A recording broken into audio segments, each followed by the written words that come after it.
Salut à tous, le journal du foot de ce vendredi 23 octobre.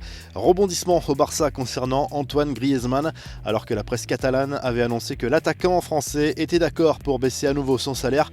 Le champion du monde ferait finalement partie des 7 joueurs clés du club Blaugrana qui refuseraient de prolonger leur contrat selon Le Mundo Deportivo.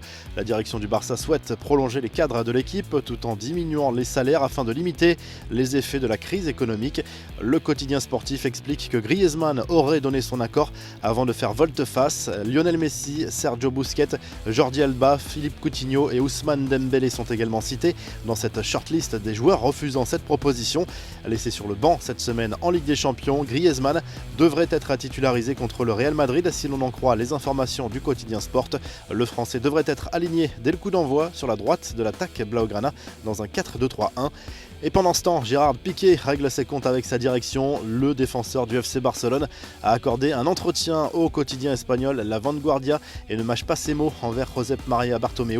Piqué s'en prend publiquement à son président à propos des négociations sur la baisse des salaires, le fameux Barça Gate et cette entreprise embauchée pour critiquer les légendes du club via les réseaux sociaux et surtout sur la gestion du cas Messi cet été. Le tout à 24 heures du Classico contre le Real Madrid. Comment est-ce possible que le meilleur joueur de l'histoire se lève un jour et envoie un burofax parce qu'il a l'impression que ses dirigeants ne l'écoutent pas? C'est trop choquant. J'ai demandé à Léo de tenir bon. Le Camp Nou doit porter son nom car Messi mérite tout, a lâché le défenseur Blaugrana.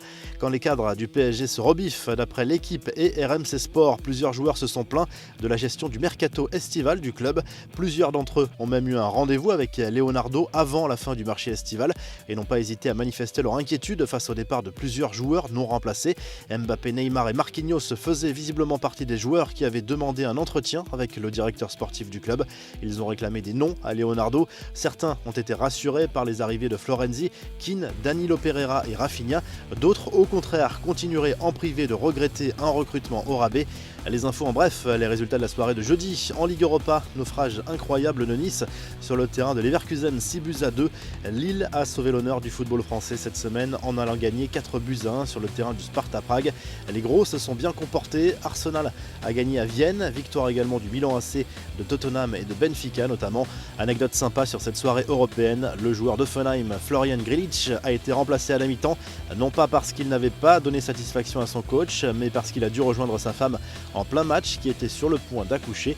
Les joueurs du PSG lui avaient rendu visite à tour de rôle ces dernières semaines. Sur les réseaux sociaux, Kylian Mbappé a rendu hommage au jeune Lucas, emporté par la maladie. Très difficile de trouver les mots, mais il le faut pour rendre hommage à ce garçon rempli d'amour, de sympathie et surtout de courage. Je vais essayer de te rendre fier parce que c'est toi le vrai héros, a notamment écrit l'attaquant du PSG sur Instagram. Une page se tourne pour un entraîneur emblématique. Marcello Lippi a pris la décision d'arrêter sa carrière de coach. L'entraîneur italien espère désormais rebondir avec d'autres fonctions, mais toujours dans le monde du football.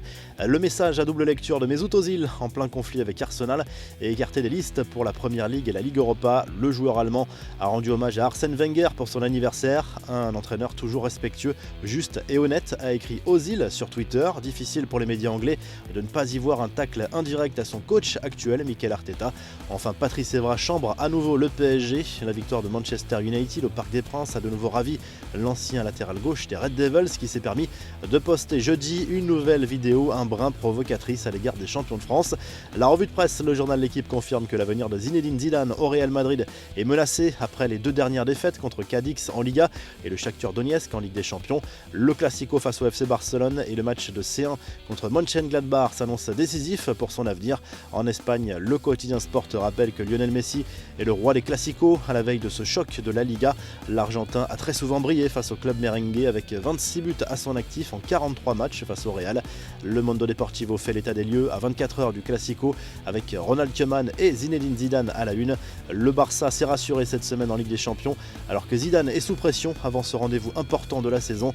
Enfin, la Gazette dello Sport revient sur la belle semaine des clubs italiens en Coupe d'Europe. Confirmation jeudi en Ligue Europa avec les victoires de l'AC Milan sur le terrain du Celtic et de la Roma sur la pelouse des Young Boys de Berne. En revanche, le Napoli s'est manqué à domicile contre l'AZ Alkmaar. Vous retrouvez l'actu foot sur topmercato.com, l'appli Top Mercato et à très vite pour un nouveau journal du foot.